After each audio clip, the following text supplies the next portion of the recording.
Egg pudding కండి మన fat బాగా ఉన్న పాలను తీసుకోవాలన్నమాట. చూడండి, ఫుల్ క్రీమ్ మిల్క్ 500 ml ఇక్కడ విశాఖపట్నంలో ఇదే దొరుకుతుంది. ఒక ప్యాకెట్ తీసుకుంటే మనము 3 eggs వాడచ్చు అనమాట.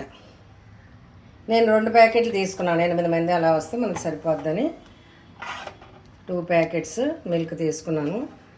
ఫ్యాట్ లేనివి అయితే పని చేయవండి. 6 ఎగ్గలు తీసుకున్నాను. ఈ 2 ప్యాకెట్లని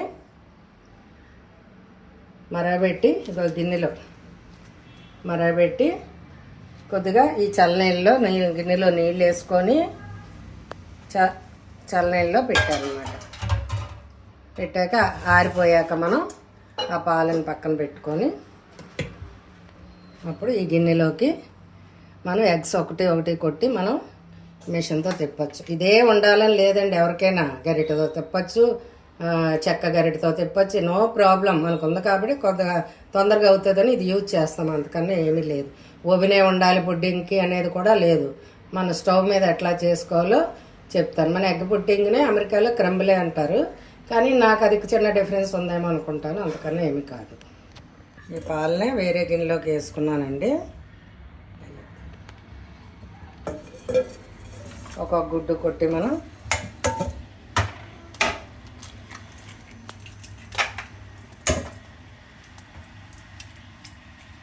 పంచదార అయితే మనం టేస్ట్ని బట్టి పాలన్నీ కలిపాక ఇంకా చాలకపోతే మనం కొట్టుకోవడమే. ఎగ్ ఏమీ పడకుండా జాగ్రత్త మనం ఒక అలవాటు చొప్పున అలా కొట్టేస్తున్నాము, చూసుకోవాలి.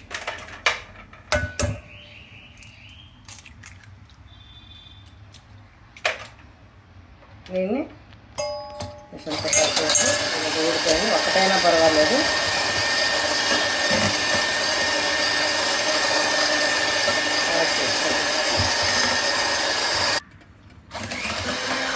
ఇది లేకపోయినా మనం చెక్క గరిటతో కానీ మామూలు గరిటతో కానీ మనం చేసుకోవచ్చు అన్నమాట. ఇలా చేసుకున్నాక దీంట్లోకి మనం ఇలా పెట్టుకొని కావాల్సినంత షుగర్ని యాడ్ చేసుకుంటాం.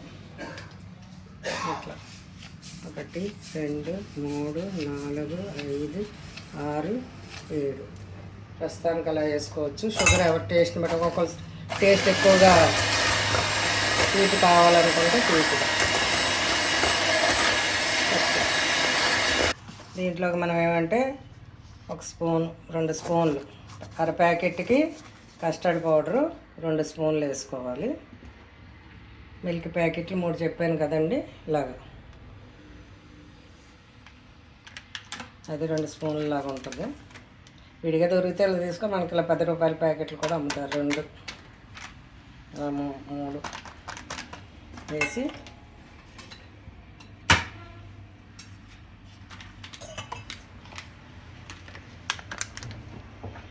దాంట్లో కొద్దిగా పాలు వేసి కలిపేసుకుంటే మనకు తొందరగా కలుస్తుందని, అందుకని ఏం లేదు.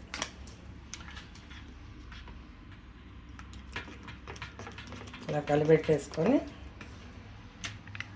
ఇప్పుడు ఇలా మనం కలుపుకున్న అంతా కూడా ఇలా ఇందులో వేసేస్తాము. పాలన్నిటినీ కూడా కరిగిపోద్ది అనుకుంటే డైరెక్ట్గా కూడా వేసుకోవచ్చు. మనం శుభ్రంగా చేతులు కడుక్కొని నీట్గా చేయాలండి, హైజీనిక్గా. ఇట్లా అంతే. మళ్ళీ ఒకసారి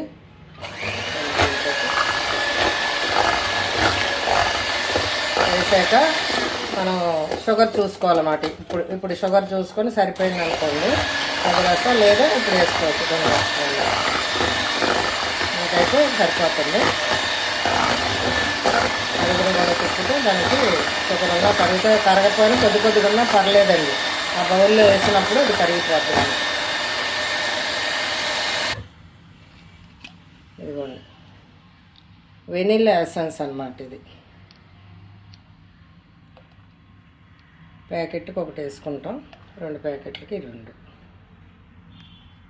ఒక్కసారి వేసుకొని పక్కన పెట్టుకుంటాం. ఇంకా నేను వాడింది అమూల్ మిల్క్ పౌడర్ అండి. అలాగే ఒక్కోసారి 10 రూపీస్ కానీ ఎక్కువ 1 కేజీలు కూడా అమ్ముతారు. దాంట్లో 2 స్పూన్లు వేసుకోవచ్చు అన్నమాట. ఇది ఇలా చేసి పక్కన పెట్టుకొని మీరు షుగర్ టేస్ట్ చూసుకోవడమే అండి. ఇప్పుడు క్యారమిల్ ఎట్లా చేయాలో చూపిస్తాను. ఇప్పుడు క్యారమిల్ చేయడానికి పాలలాడిది మనం పెట్టుకొని దాంట్లో 2 3 4 స్పూన్లు వేసుకొని అని కింద స్టవ్ అంటిస్తాను. ఇట్లా వేడికి అది కరుగుతుంది.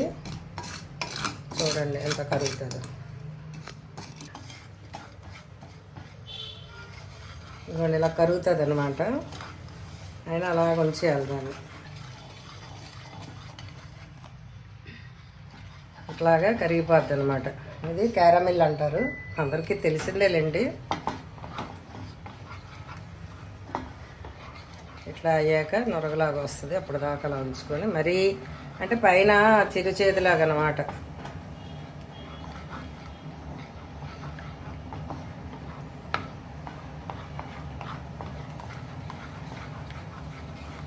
అది అలా పొంగుతుంది కదా. అలా వచ్చాక చిన్న బ్రౌనిష్ రాగానే మనం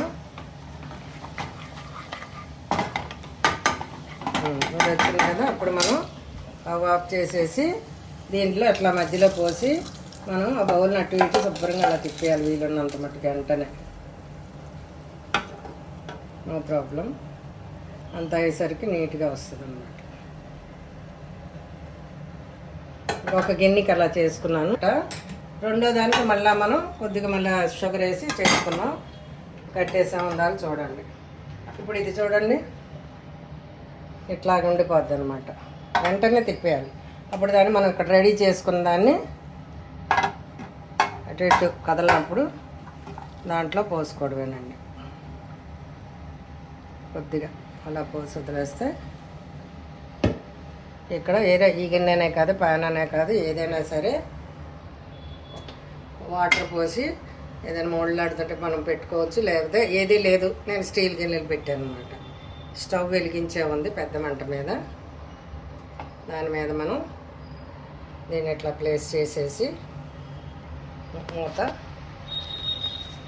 పెట్టేయాలి. ఓవెన్ ఉంటుంది కదా, మైక్రో ఓవెన్ ఉన్నాళ్ళు ఏంటంటే బౌల్లో వాటర్ పోసేసి దాంట్లో పెట్టి టైం పెట్టేసుకోవచ్చు. డిగ్రీ చూసుకోవడమే. మనం 20-25 మినిట్స్ వదిలేయాలి. ఈ వాటర్ అవుతుందో లేదో చూసుకోవాలమ్మా. చాలామంది చూసుకోరు. ఈ వాటర్ అయిపోతుంటే కొద్దిగా పోసుకోవచ్చు. జాగ్రత్తగా ఉండి మళ్ళీ తర్వాత 15 మినిట్స్ అయ్యాక ఒకసారి ఓపెన్ చేసి మనం చాక్ కానీ స్టిక్ కానీ ఏదైనా ఉంటే టూత్ పిక్ పెట్టి చూస్తాం. చూసినప్పుడు ఎక్కడ అంటుకోలేదంటే దాన్ని కట్టేసి ఆరబెట్టాక అట్లాగా ఆరిపోయాక ఒక ప్లేట్ వేసుకొని అది ఓవెన్లో పెట్టేసి ఫ్రిడ్జ్లో పెట్టేయాలి. 2-3 అవర్స్కి కూలింగ్ అవుతుంది. అప్పుడు దాన్ని చాకు పెట్టి చుట్టూ మనం తినే ముందు చుట్టూ చాకు పెట్టి అనుకొని దాన్ని కదులుతుందేమో చూసి అప్పుడు వేరే ప్లేట్ పెట్టి ఇట్లా టప్మని బోర్లు ఇస్తామన్నమాట. పైన క్యారమిల్ అంతా వెళ్ళిపోయి చక్కగా ఉంటుంది. అప్పుడు చిన్నగా కట్ చేసిన బాదం పప్పు చాలా చిన్నగా కట్ చేయాలి, చూపిస్తాను. అట్లా కట్ చేసేసి దాన్ని అలాగా స్ప్రింకిల్ చేసారనుకోండి, ఇంకా కట్ చేసుకుంటే ఉంటుంది, తింటే వారేవా అనిపిస్తుంది అన్నమాట. రెండోది మళ్ళా 2 బౌల్స్లోకి వస్తుంది అనమాట. ఇట్లా మోల్డ్స్ ఉంటాయి, లేకపోతే రౌండ్ ఉంటాయి, ఏవో ఒకటి మన ఇంట్లో సిల్వర్ ఉన్నవి. ఇలా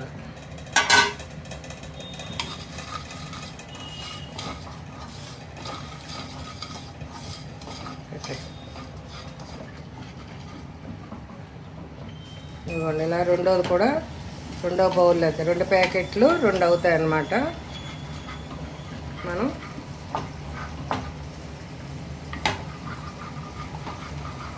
ఇలా తిప్పుతుంటే లాస్ట్లో అలా పెట్టిన దగ్గర నుంచి కూడా అస్సలు షుగర్ వేసి వాటర్ వేయకూడదండి, అస్సలు వాటర్ వేయకూడదు. అది ఎందుకంటే కట్టేయాలి. కట్టేసి మనం వెంటనే ఈ బౌల్లోకి ఇలా వేసుకొని వెంటనే అట్లా మొత్తం తిప్పేయాలి. మొత్తం తిప్పేస్తే అలా స్టిక్కీ అయిపోద్ది అనమాట. మొత్తం అంతా అయిపోయిన వెంటనే మనం ఏం చేయాలి, కదలట్లేదు కదా, అప్పుడు మనం ఈ పాలు ఇట్లా పోసేయాలి. ఇందులో నాకు 2 ప్యాకెట్లకి ఇలా పెద్దదొకటి చిన్నదొకటి వస్తుందండి. అప్పుడు పక్కన ఇంకోటి రెడీగా నేను వాటర్ పోసి పెట్టుకున్నాను అనమాట. ఇలా పెట్టుకొని దాన్ని అందులోకి అలా దించేయడం. ఇది 20 మినిట్స్ మూత పెట్టేయడం. దానికి సరిపడా మూత పెట్టి మధ్యలో మనం ఇలా చూసుకోవచ్చండి, ఏం తప్పులేదు. వాటర్ ఉందో లేదో చూసుకోవాలమ్మా. వాటర్ లేకపోతే కనుక వేసుకోవాలి. చెప్పారు ఎంత వాటర్ అయినా అనుకోకూడదు.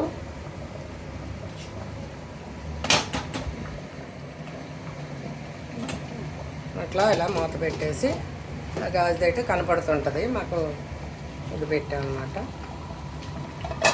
20 మినిట్స్ అయిపోయాక చాక్తో చూసుకొని ఎక్కడ అంటుకోలేదు అనుకుంటే ఆఫ్ చేసి చల్లారాక మనం ఫ్రిడ్జ్లో పెట్టేసుకోవాలి. 2 అవర్స్ మినిమం అంటే కూలింగ్ అయిపోద్ది. అప్పుడు చుట్టూ అంచుల్ని చాక్ తోటి ఇలాగ అనుకుంటా దాని మీద ఒక ప్లేట్ పెట్టి పడుతుందో లేదో ఊగుతుందో లేదో చూసుకొని టప్మని తిరగేసేయాలన్నమాట. వేసాక దాని మీద ఏం లేదు, క్యారమిల్ తోటి వస్తుంది, అది ఫోటో పెడతాను.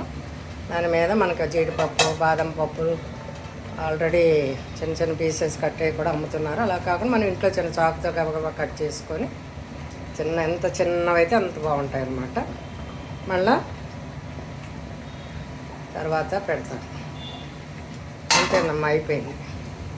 దీనికి మూత దీనికి సెట్ అయింది. అట్లాగా చూసుకొని 20 మినిట్స్ అన్నాం. 20 మినిట్స్ దాకా స్టవ్ దగ్గర రాకుండా ఉండకండి. మీరు అప్పుడప్పుడు వచ్చి చూసుకోవాలి. ఏ ఐటెం చేసినా మన శ్రద్ధతో చేస్తే చాలా టేస్టీగా ఉంటుంది. ఇది సీనియర్ సిటిజన్స్ చెప్తున్న ఒక టిప్ అనుకోవచ్చు, ఒక సలహా అనుకోవచ్చు. ఓకే, ఇదిగమ్మ ఆ చుట్టూ అలా అన్నాను కదా, చాకుతో అనేసి మనం ప్లేట్ పెట్టి ఇలా తిరిగేస్తే ఇందాక చూపించిన క్యారమిల్ అంతా స్ప్రెడ్ అయిపోయి దాని మీద మనం బాదం పప్పు చల్లగా కట్ చేసిన బాదం పప్పు వేసేస్తే అది పుడ్డింగ్ కట్ చేస్తే చాలా బాగుంటుంది. ఇదిగమ్మ ఆ చుట్టూ అలా అన్నాను కదా, చాకుతో అనేసి